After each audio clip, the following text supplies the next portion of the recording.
BRS లో MP టికెట్లకు పోటీ మొదలైంది. అధిష్టానంతో సంబంధం లేకుండా నాయకులు ప్రకటనలు చేస్తున్నారు.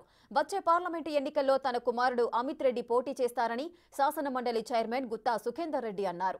కుదిరితే నల్గొండ నుంచి లేదంటే భువనగిరి నుంచి బరిలో నిలబడతారని మీడియా చిట్చాట్లో చెప్పారాయన. మరో కీలక కామెంట్ కూడా చేశారు గుత్తా సుఖేందర్ రెడ్డి. తాను నల్గొండ ఎంపీగా ఉన్నప్పుడు అన్ని అసెంబ్లీలు గెలిచామంటూ చెప్పుకొచ్చారు.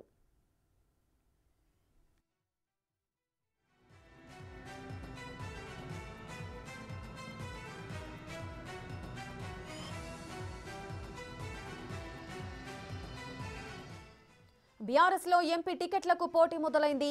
అధిష్టానంతో సంబంధం లేకుండా నాయకులు ఎవరికి వారి ప్రకటనలు చేస్తున్నారు. వచ్చే పార్లమెంటు ఎన్నికల్లో తన కుమారుడు అమిత్ రెడ్డి పోటీ చేస్తారని శాసనమండలి చైర్మన్ గుత్తా సుఖేందర్ రెడ్డి అన్నారు. కుదిరితే నల్గొండ నుంచి లేదంటే భువనగిరి నుంచి బరిలో నిలబడతారని మీడియా చిట్చాట్లో చెప్పారాయన. మరో కీలక కామెంట్ కూడా చేశారు గుత్తా సుఖేందర్ రెడ్డి. తాను నల్గొండ ఎంపీగా ఉన్నప్పుడు అన్ని అసెంబ్లీలు గెలిచామంటూ చెప్పుకొచ్చారు.